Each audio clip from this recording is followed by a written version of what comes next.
Hey guys, welcome to today's YouTube video, and today I'm going to be going over the final game of my Over the Board tournament. And I finally got white for my last game, and yeah, let's get into it. So I played d4, and knight f6, and I played the Jobava London here, so I was pretty comfortable the entire game, and you'll see why. So after d6, I play bishop to f4. And then after g6, I just play e3. I don't know why the computer calls it a mistake. I literally just still have the implicit advantage that white has in the opening. So yeah, after bishop to g7, I play h4, and I play this because of Daniel Naroditsky and Bortnik. They recommend h4 here, and usually they recommend, for example, after castles, h5, knight takes, you usually just sack the rook here, and black has a miserable position. I mean, the evaluation here is already +1. I mean, you're coming with bishop d3, already making mate threats.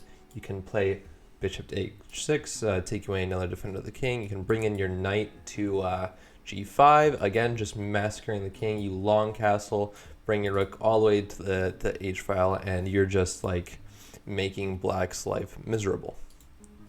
But that didn't happen, so h5 happened instead. So yeah, after h4, h5, which is just a principled move to make after h4.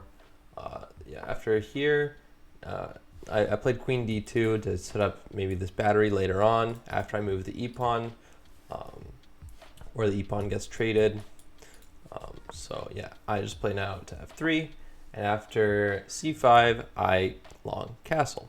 It calls it a mistake, but I don't care. I mean, it led me to a good position, and I think the computer's wrong here. I think if it runs at a little bit deeper depth, then it won't call it a mistake, but okay.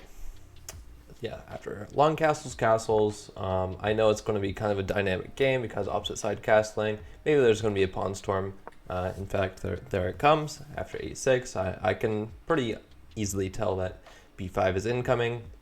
So I start my own little pawn storm with f3, which is the best move. Good for me. And after b5, I strike with g4.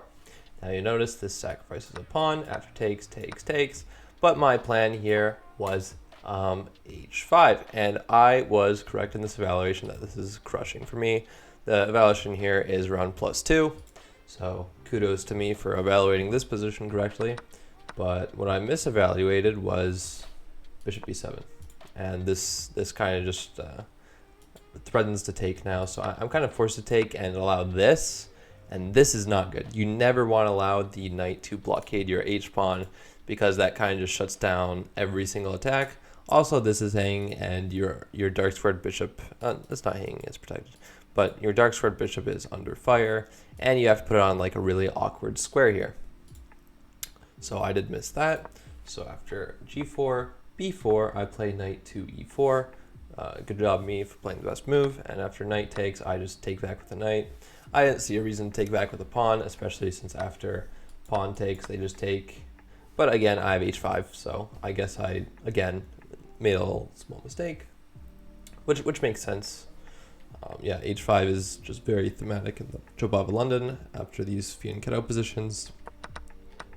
So yeah, I just take with the knight because I found it to be more principled. I mean, I have an advantage anyways. So yeah, after bishop to b7, a little bit late now since my knight's on this square, kind of cutting off this pin, I just simply take, because now I'm just going to open the g-file. So yeah, after takes, and knight to f6, which I think is a big mistake because now I get to take here, and I still have h5 later on. So this must be good for me. But I chose the simple approach here and just played queen to g2. And the reason I played this is, first of all, because it defends this pawn, and it also threatens to take on g6, which also defends the e4 pawn. So you have a nice little triangle there. So yeah, after queen a5, I decide, okay, whatever. I'm not going to calculate any weird lines with like takes and takes. So I'm just going to keep it simple and play the very principled king to b1, which you should usually do anyways. Yeah, so after b3, I mean, I'm never afraid here because first of all, I can always just take, But I choose to go this way, which I think is slightly inaccurate, and you'll see why. Because after d5, after I take, there's c4 winning bishop, but I take on g6. By the way, I just wanted to point out the valuation here is +6, so don't worry about my bishop. Like, just don't worry about my bishop. First of all, I already have 3 pawns, and I'm about to get another pawn for the piece. So I have 4 pawns for a piece, which is enough compensation, although black does take back the pawn. But after rook h2 g1, I mean, my attack is just coming like on all cylinders. It's crushing. My attack is crushing. One thing I do have to be worried about is not moving this rook, because this check can be a little bit annoying. But I mean, I'm always fine there regardless. But yeah, anyways, after rook h2 g1, just simply creating a battery, threatening mate in 1. Black plays rook to f7. I mean, protecting the bishop. I mean, I didn't really see any other move here, but apparently there's nothing else that's like within a 20 evaluation. The next move on the engine is literally +30. So, but this is plus 10. So, okay. And I just play bishop to h6. The reason I didn't go here is because I thought black had knight back to f6, which I'm correct in that evaluation, and it goes down to +7. So yeah, I played the accurate bishop to h6.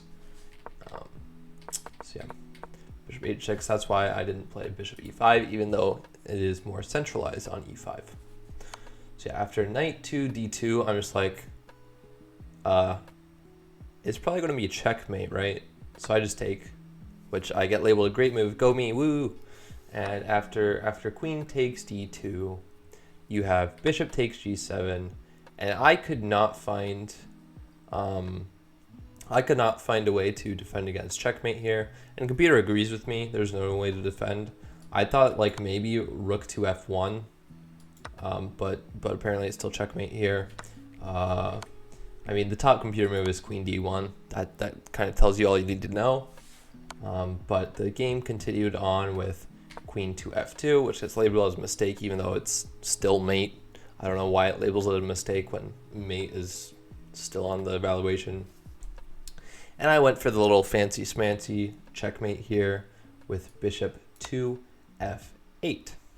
And you'll notice this is checkmate because after king takes, you have queen to g8 checkmate. So yeah, that's he resigned after bishop to f8. Very good sport I played against. But yeah, this game felt really nice. I felt like all the moves just came naturally to me for some reason. Like, I was playing very fast. Like, I think towards the end of the game, my opponent had like 1 minute and I still had 16 minutes, which it's not good to do that. Like, I was like, what am I doing? Why am I not spending any time? But all the moves just came naturally to me. And I don't know why, but I just like played fast. Like, all the moves just felt so obvious to me that I just played them. And I feel like I did well, even though I probably shouldn't have moved that fast. But yeah, that does it for today's game. Let's check the cap score and the estimated rating. Cap score for me is 88.5. Woo, go me. And my cap score for my opponent was 71.6. It's still respectable. And the estimated rating was 2350 for me. That's very nice. And my opponent had a rating of 1750, which makes sense. I think that was close to their over the board rating in terms of like conversion from chess.com to USCF. So yeah, that kind of makes sense. Mine's obviously a little bit inflated, but that usually happens when you win games. So yeah, very nice game by me. I mean, this is why I play the Jobava London. I mean, the move just feels so much more natural to me than when I played the English. Also, like, memorizing theory for the English was really challenging for me. I don't know why. The moves just felt, like, so unnatural, and, like, all the lines kind of blended together for me, but it's not the same for the Jobava London. I feel like the ideas are very clear. And, again, the move just felt natural. I felt like I could play quickly and not really worry about having a bad position. because my position was good the entire game. I mean, for most of the game, my advantage was above a 3 evaluation, which is just insane. So yeah, thanks for watching today's video. Thanks for following along with my tournament, and yeah, I'll see you in tomorrow's video.